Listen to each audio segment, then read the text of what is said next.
ครับทักทายสบายดีตอนเช้าพี่น้องเข้าสู่บรรยากาศที่ว่ากำลังฝุ่นป่วยน้อยนึงพี่น้องเอ้ยนี่มันเปียกชุ่มไว้บ่จันก็เลยออกมาถือบรรยากาศอันดีจะมาใส่มองพี่น้องมาลัดมองน่ะเพราะว่าฝนก็ตกเนาะ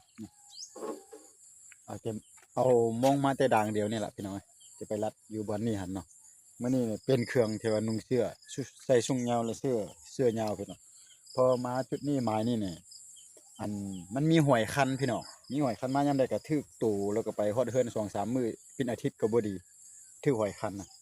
จะไปลองรัดเบิ่งจะได้จัก10สุด10ตัว20ตัวพอได้ปิ้งบ่ประมาณนี้หั่นนะไปบ่ว่าอะไรฮะว่าจะไปทางนี้แล้วก็ไปรัดอยู่หั่นเลยพี่น้องเอ้ยไปเบิ่งนํกันสิจะมาหรือบ่มาก็บ่ฮู้แหละเพราะว่าฝนบ่ตกน้ำก็แห้งเนี่ยก็บ่ฮู้ว่ามันจะมีปลาบ่พอจะได้ปิ้งบ่นะไปรอลุ้นติดตามรับชมนํกันเลยลุยไปนี่บรรยากาศตอนเช้าเนาะบรรยากาศตอนเช้าบอนเขาสิไปหาปลาพี่น้องเอ้ยนี่ล่ะเนาะสิไปลองเบิ่ง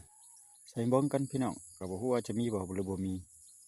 จะได้พอปิ้งบ่10 20ตัวก็ยาแล้วนะบ่ได้หลายก็บ่เป็นหยังพี่น้องซำนี้ล่ะ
อันนี้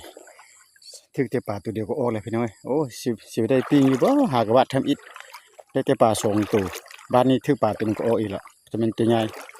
ประมาณ2นิ้วนี่นะใหญ่ก็บ่ใหญ่ปานใดแต่ว่ามองที่ออกจะใช้อยู่หั่นบ้านนึงก็ละลัดไปนั่นนี่กลางเกาะนี่นะพี่น้องว่าจังเพิ่นใส่แน่นหั่นได้ไปนะครับสิพอหมานบ่จะได้ปิ้งอยู่บ่มื้อนี้นะลุยทั้งเครื่องทั้งของไว้ไม่นุ่งเครื่องนาวลุยน้ำฟูดขนาดเลย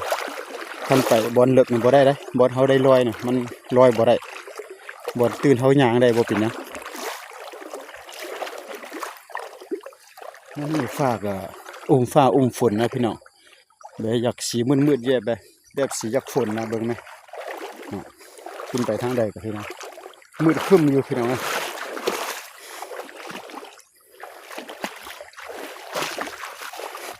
เบิ่งบรรยากาศมืดครึ้มเบิ่งสีก็คือเดี๋ยวผู้สาวขึ้นมาเครียดบ่กินข้าวแล้วน่ะอากาศมันนี่เอ้าขออนุญาตตั้งกล้องนี้ก่อนตั้งกล้องนี้แล้วก็จะลัดไปอยู่นี่พี่น้องอันนี้นะ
สิ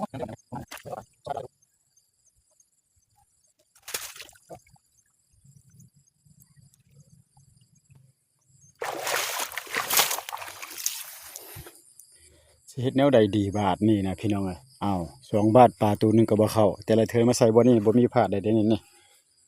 แฮวบ่เข้าปลาจักโถปลาจะแม่นอยู่วังหมดแหละพี่น้องเอ้ยมันบ่เข้าบกแล้วเฮ็ดแนวใดบาดนี่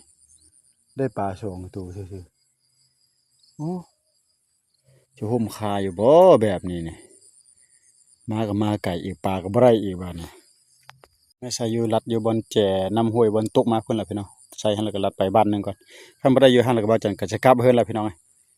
บ่ฮู้แล้วเด้บ่มานก็สิเฮ็ดแนวใดพี่น้องเอ้ยโอ้สิบ่ได้กินแล้วมื้อนี้น่ะไปขออนุญาตตัดภาพไปฮอดจะพูนก่อนนี่จะข้ามไปทางนี้ล่ะข้ามไปในเกี่ยวไปอยู่พูนเพราะเดี๋ยวเพิ่นก็จังสิใส่อยู่แล้วก็ลัดไปนั่นไปบ่ติดตามรับชมนํกันบ่หมานก็บ่วายกันเนาะพี่น้องเนาะโอ้ยากพี่น้องนี่มาสรุปผลงานป่าเบาจันไปหาอยู่คลองใหญ่มานั่นเลยได้ซ้ำนี่ได้พอปิ้งพี่น้อยนี่ได้พอปิ้งคิดว่าจะสรุปอยู่หั่นล่ะสุดท้ายน่ะโทรศัพท์ก้อนแบตมันบ่ทนพี่น้องเอ้ยแบตก็ยังมี70-80%นี่ล่ะ60-70นี่ล่ะมันก็ดับเลยอะนะโทรศัพท์บ่อยากดีแล้วพี่น้องก่อนแบตจะได้ไปซ่อมแซมอยู่อันน่ะห้านก่อนพี่น้องจักจะได้บ่ได้ก็บ่จักแล้วพี่น้องเอ้ยนี่ได้ซ้ำนี้เด้อพี่น้องเด้อมันๆแต่ซ้ำนี้ละพอได้ปิ้งอยู่ไปก็เนาะบ่ได้หลายพอได้กินกับตำบักหุ่งพี่น้องเอ้ยเอ้าแสดงความขอบใจเบาจันก็มาฮอดเฮือนแล้วเดี๋ยวนี้มาฮอดเฮือนแล้วก็ได้ซ้ำนี้เนาะให้พี่น้องได้เบิ่งได้ชมประมาณนี้แหละพี่น้องใส่มอง3 บาทได้ซ้ำนี้บาทสุดท้ายเลยได้6ตัว7ตัวเนี่ย2-3 บาทบ่ได้พี่น้องเอ้าขอบใจพอกันคลิปต่อไปสำหรับคลิปนี้แสดงความขอบใจเข้ามาติดตามรับชมบ๊ายบายพี่น้อง